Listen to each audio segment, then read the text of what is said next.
Welcome back to the Integrateness podcast. And we said it would be a week last week between shows, but we decided that because of the nature of the storytelling, it would be good to launch them both in the same week. Yeah, we're not going to make you guys wait this time. Just once, though. First time. Just once, yeah. We can't do 2 a week forever because we're just too fucking busy. That's why. What was that line from Family Guy that Stewie would always say? Because fuck you, that's why. Because fuck you, that's why. We're going to have to think of some clever Letterkenny titles for these two. I've already been working on it in my head. We've started that trend and we must continue it as long as we can. Yeah.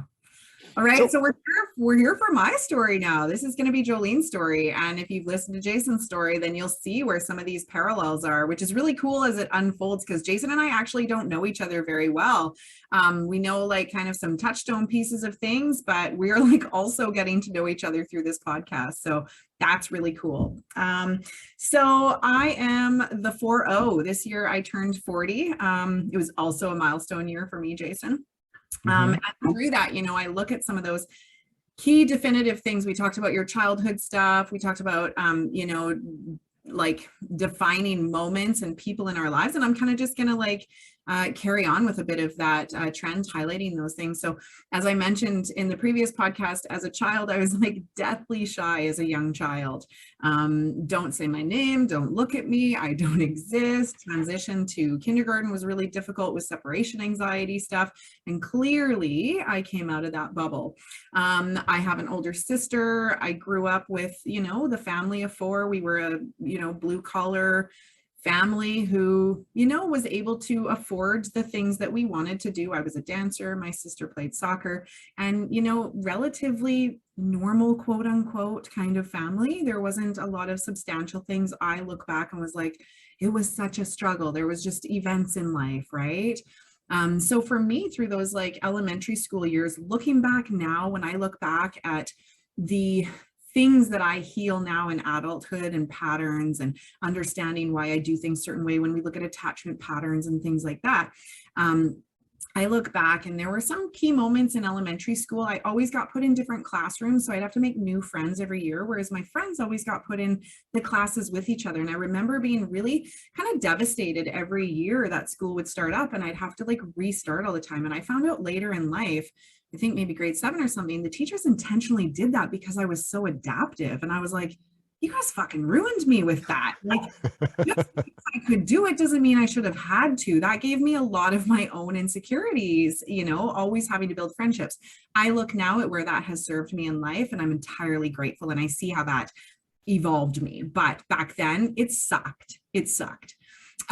There were I relate, like having moved schools like that all the time, right? It was, it's shitty at the time, but boy, does it makes you resilient and you get really good at dealing with people. But then you also get really bad at shape shifting and becoming what other people need you to be so you can fit in. And when you're becoming more authentic and your truer version of yourself, you got to undo all that shit.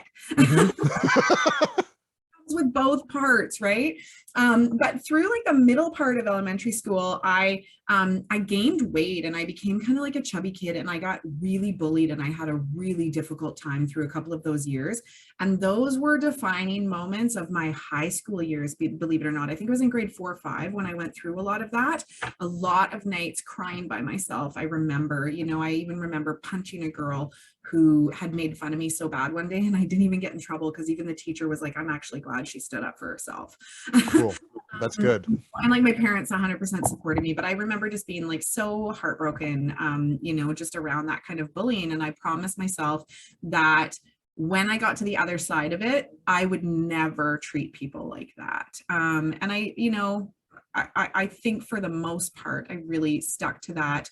And through my high school years, ended up being friends with various different groups of people. I was quite popular in high school. I had various different friends. I certainly didn't struggle with the bullying end of things anymore. I was like a straight A student, but I was also a straight A partier. So I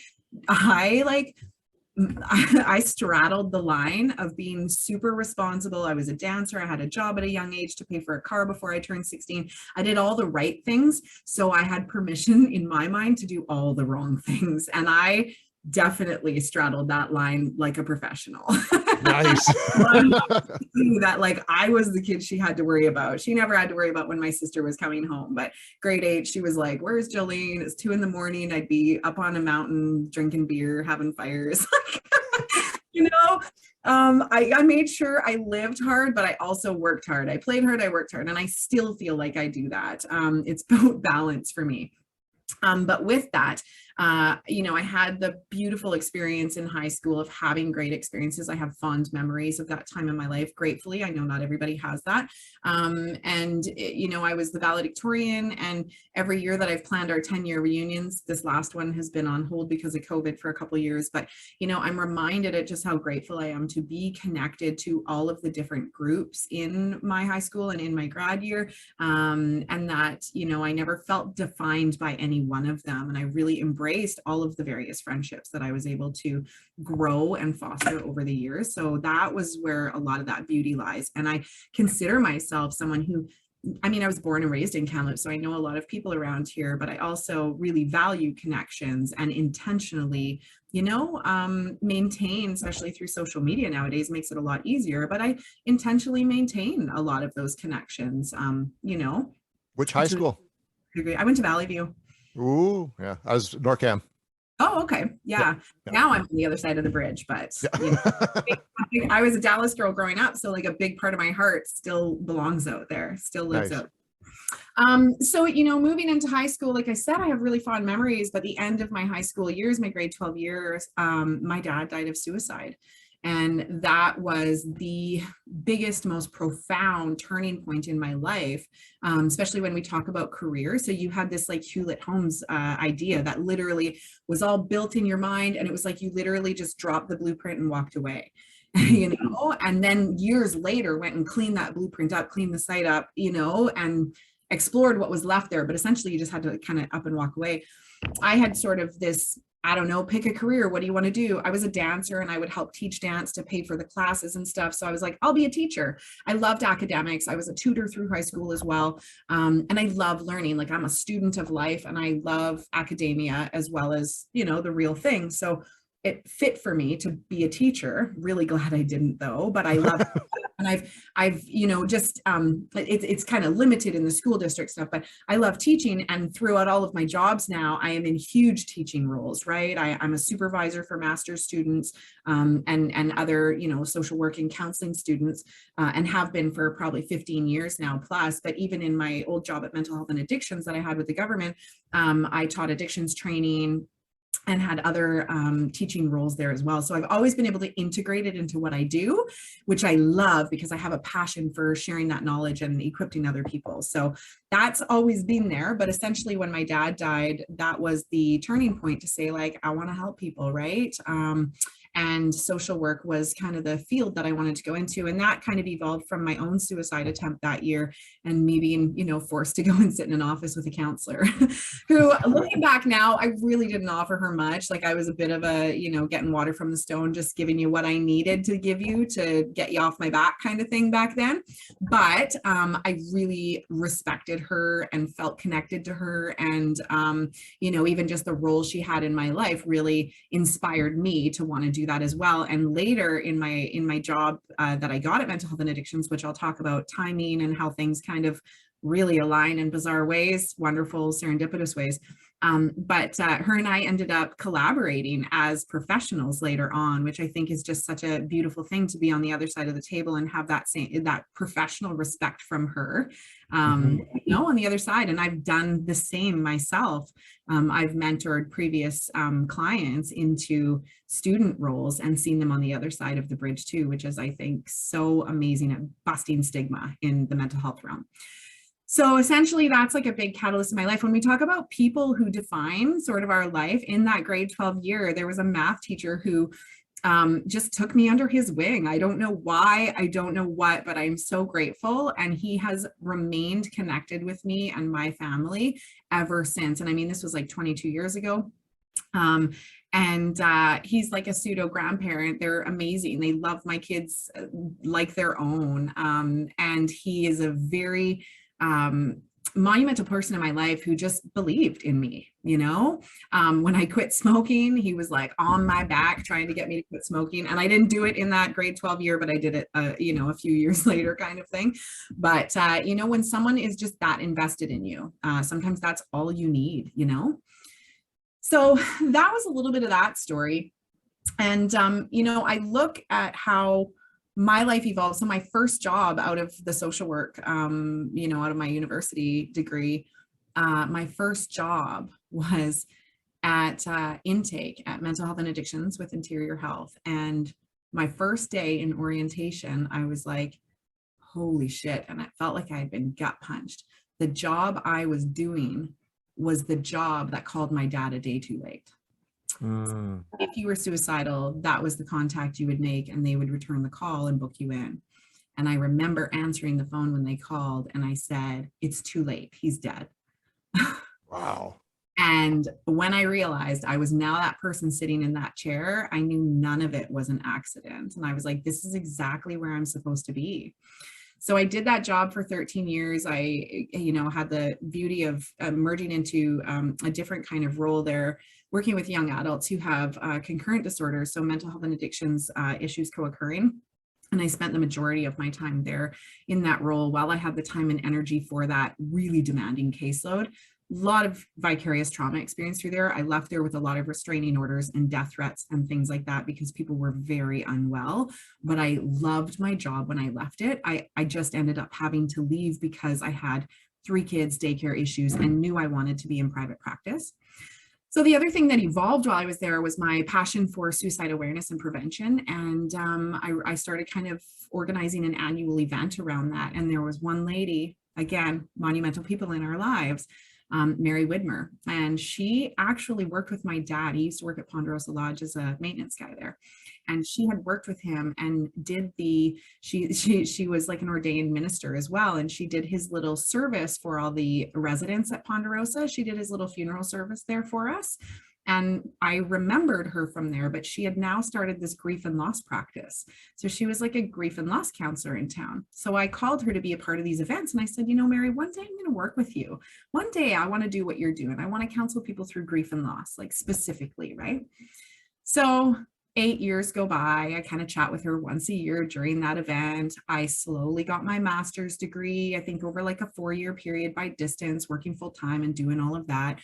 Then I had my twins, I had my son, and then I had my twins. And then I remember a week before I went back after my maternity leave with my twins, I get this random call from Mary. Do you think it's time for us to meet? And I said, oh my God, I think so, because I don't know if I can do $3,000 a month in childcare and run this full-time gig. I think it's time for me to jump ship now. And I said, give me 6 months of going back to this job, getting back into routine, using up sick time for daycare germs and all of this stuff. I'll be there. And no sooner, no later than 6 months, boom, I completely left my job there and swapped over. And it took maybe a month for me to have a full practice. Wow, that's amazing. Timing and intentions and planting the seeds and having things unfold, just like this podcast 2 years ago that I wrote out and said, this is what I want to do. 2 years later, it came fully sprouted. Same thing with that. I look back and I'm like, wow, there's no way I could have done this 10 years ago. There's no way I could have done it 15 years ago, because everything I gained and everything I learned through my job at mental health, the connections I made, the time of my life that it was at, you know, it got me through 2 maternity leaves and a lot of different things. Everything happened in due time. And I'm just such a believer of timing. And sometimes we want things to go so fast, but I never felt like things weren't going fast enough. I imagined I would be here, but I never imagined I would be here, you know? So really in the last, I think I've been here for 4.5 years now. In the last 2.5 years, my practice has really evolved into various different realms. And a lot of that too was another catalyst of a monumental time of change in my life, which was my marriage ending and really choosing to live differently and not live small in terms of what we settle for, and a true returning to my more authentic self, a very intentional returning to my more authentic self, and in alignment with what I was doing in this work. And all of that was very well supported when I saw how much of my my professional life really started to expand. And through that, I started merging intuitive work. I started merging my energy work, working with Holy Fire Reiki energy, as well as some mediumship stuff that has just lately started to evolve into this. And I've watched it all just unfold. And again, I trust the timing of my life and the events of my life to be like, just keep taking me down the river to where it's going to go. I'll try and keep my hands off a little bit. I'm very much I will control and make things happen. And they do, but they don't always have to be that hard to make them happen. I've learned that now. I did not learn that in my younger years. But again, we live and we learn, right? So that's kind of like the snapshot of my life and where it came to. And, it's interesting because Jason, I was going to ask you during yours, like, like you're doing all the right things and you kind of have a grasp of it and what at the time. But then when you go back and look, you're like, I actually probably had that figured out a little better than I was aware of, or I somehow managed to make all of that go without any awareness of what was happening, or that I now know what was happening. It's really fascinating.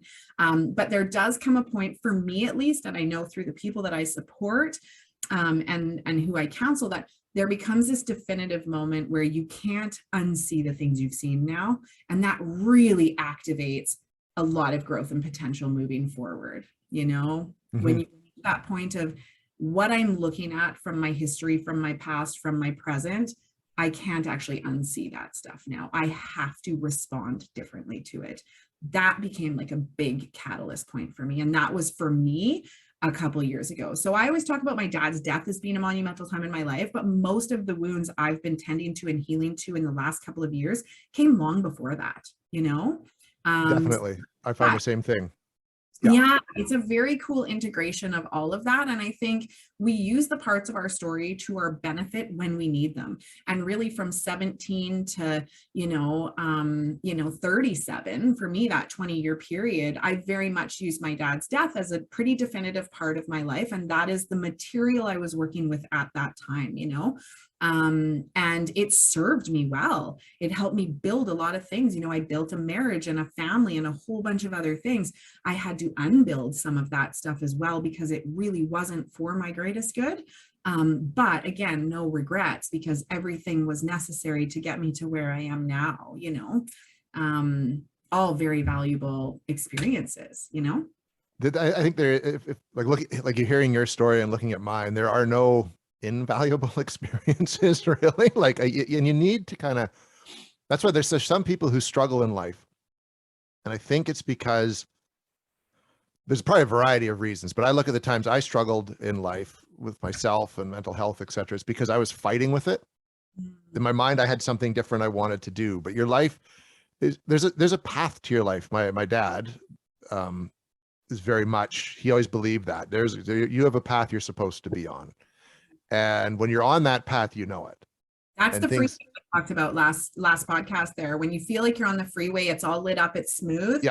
You feel like you're off-roading, you're forcing a different path to get to the end goal, which we do. Yep. It just doesn't have to be that hard, right? No. And I think if you're willing just to kind of roll with it, things get a lot better. I mean, you still got to put the effort in, you still got to show up, you know what I mean? But you just, if your life is if you're self-aware enough, you can see this is the path I'm on.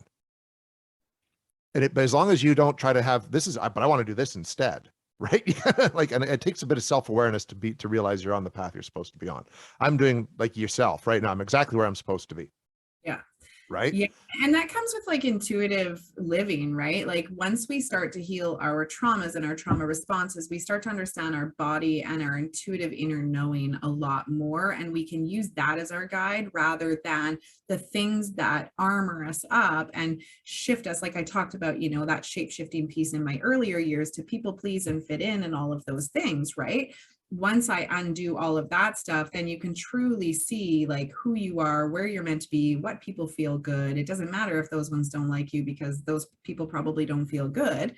That kind of thing, right? So yeah, when we are in alignment with where we're supposed to be, it's more flow, it's less push, right?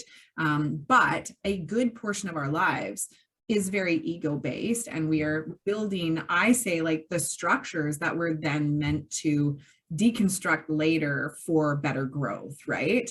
And some of us do it sooner than others. You know, we are all here at different times, different stages, different places, kind of thing. So some people do that earlier in life, and maybe that's not their first rodeo here, right? Other people, a whole other topic. right? It totally is. So other people do it a little later in life, right? But like I said, there seems to be this definitive point where all of a sudden you kind of can't ignore what you've seen now, right? And it's like, okay, forward accountability and growth from there, right? And again, it's as you start to see, you know, all of the different career changes and this and that, and now you've totally found your groove, and you know you found your groove because all the people and things are coming to you. That's how you and I met, right? Like, I feel like, you know, you found me in my groove and I found you in a bit of your groove. And like, I love how it's like when you can't even imagine those things falling on your lap. That's the fun one. The ones that you couldn't even imagine, the ones you couldn't even fathom are the ones that fall on your lap, right? Exactly. And you've said way better than what I was trying to say. You know what I mean? Because you've got all the education to back it up, but it's true. Like, and I think one of the tragedies is there are people in this world, and I know at least one or two of them, who I don't think they're ever going to find that groove because they haven't dealt with the shit from their youth, right? But you have to face that at some point. Yeah. And you know, it always surprises me because again, like that might be the case, but then there might be this one interaction, this one moment, this one something that just sparks something for that person. And then the wheels slowly start turning and all of a sudden it catches. So I always hold hope for that. I mean, that is like a blessing and a curse for me as a social worker, as a counselor. I believe that we all have the innate ability to change. I believe we are all capable of change. So with that, I end up probably sticking around longer in places I shouldn't stick around because I believe the person can change more than they believe that, right? I know, yeah. A curse. But essentially, like, I do believe that. And when we talk about like those kind of folks, we're really looking at, like, from a psychological standpoint, if people are interested in this, we're looking at locus of control. Do you have an internal locus of control or an external locus of control? Do you feel like you have control over the things happening in your life, or do you feel like all of your life is out of your control? Because essentially that is going to be a definitive piece in like self-determinism. Like, I have the power to make change in my life. I created a workshop a couple of years ago to kind of really get a lot of this information out to more people in less time, because it was such a common piece of growth people were starting to do at the point of COVID, is like, what is my truest self? And essentially it helps you align with that, but intrinsically, internally sourcing all of your happiness, fulfillment, and life purpose, because we live in a very codependent society that is sourcing that externally, right? So again, did my life happen to me, or is my life happening for me? And how am I like the maker of, like, I fully believe that I get to create a lot of what comes into my life, and transform that pain into purpose. And I got lists everywhere, right? Like, you know, my podcast was on this list. I have a list of, like, you know, people that I would like to attract into my life, opportunities, places, things, all of that stuff. And I believe that I can very much have a lot of control over that, also through things like mental discipline and what I choose to focus on, and where I commit to myself, right? In terms of what I'm willing to commit to, where I won't lose myself now, and all of these other things that dilute us through our experience on our freeway, right? Yes. Whole bunch of those things, which all of those little things we will talk about in podcast topics. And I'll give you juicy how-tos, and Jason will give you real life nitty-gritty gory details of things. Because I'm good at that. That's my thing. So that's how I've managed to take, and if you look at my website, jolenedawn.com, I love how it rhymes too. It's awesome. I talk about that in my little about me piece, is like, this whole integration piece is about how I have also brought my life, my personal experience, my experiential experience of all of this to my therapy work as well, because I am just as human as the rest of you, right? So it's about merging that professional understanding and all of the therapeutic interventions with also my own evolution, right? And you know, in my government job that I had, I was always so strongly boundaried. There was so much power dynamics and differentials between really, you know, impoverished individuals that I was working with. We had to be very firmly boundaried, and that was like a weird, conflicting place to be, because it's not a very human place to be. But professionally, we're so strongly, you know, encouraged to be like that ethically. So I love that now in the Instagram world, in this world where we are trying to break stigma, we actually need to, and I can do this more in private practice than I could there, because the power in difference isn't so significant here.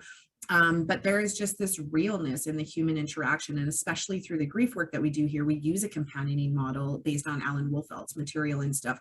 So even through that companioning model, I've always used my story through my suicide awareness stuff. Like, people are aware of what my story is. And that has been one of the greatest, you know, professional and personal advancements for me ever, is to be vulnerable, to show those parts of myself. And most people come to me because of that piece.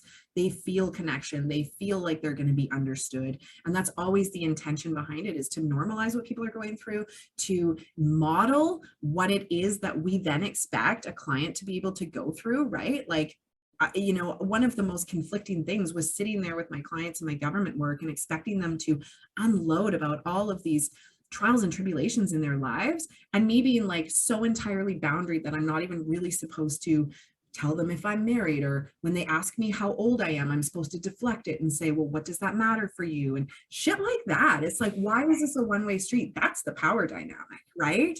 So I really love that there is freedom to be more real and authentic and model to others, because I am in the fucking ring with you and I am going to train.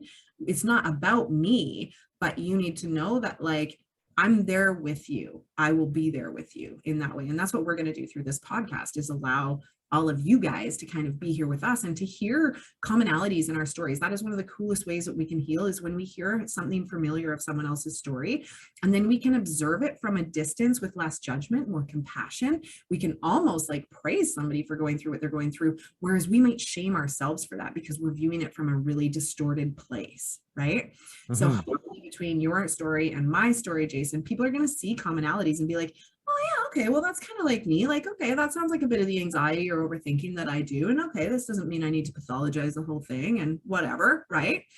All of those pieces. So yeah, so also some of the juicy details you're going to hear is all the maladaptive shit we did through this time. Like, I spent a lot of years drinking. I spent a lot of years, and again, like I said, I balanced that line. I was super responsible, so I could never really get in shit for partying too much.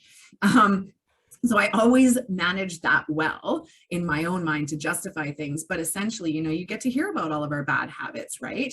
And it's, you know, places where I lost myself, places where I self-abandoned, right? And sacrificed things or lost focus, or a lot of different things, right? We all have shit that brought us down, you know? And I remember, I know it's not in time. I'm also going to be careful about talking about my separation too, because it's not all my story. It's somebody else's story too, right? But for me, I didn't like the person I became.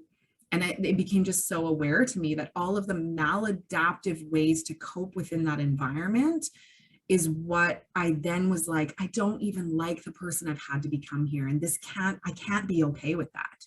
You know, so really being able to look at our lives with less judgment and shame, but essentially like, holy, how did this become this? The frog in boiling water sometimes, you know, people put this in their jobs and their careers a lot, things like that. So we want to light you guys up. We want to give you inspiration. We want to stuff you with knowledge. We want to make you laugh. And yeah, these are our stories. This is who you're getting in raw form. Which is why we started with us telling our stories. 2 episodes. And I didn't leave any room for you to ask me questions, but that's okay. That's okay, because that's fine. It was perfect. You kind of answered all the questions I was going to ask anyway. So we got lots more to come, though. What are we doing next week, Jolene? No, we wrote that down, didn't we?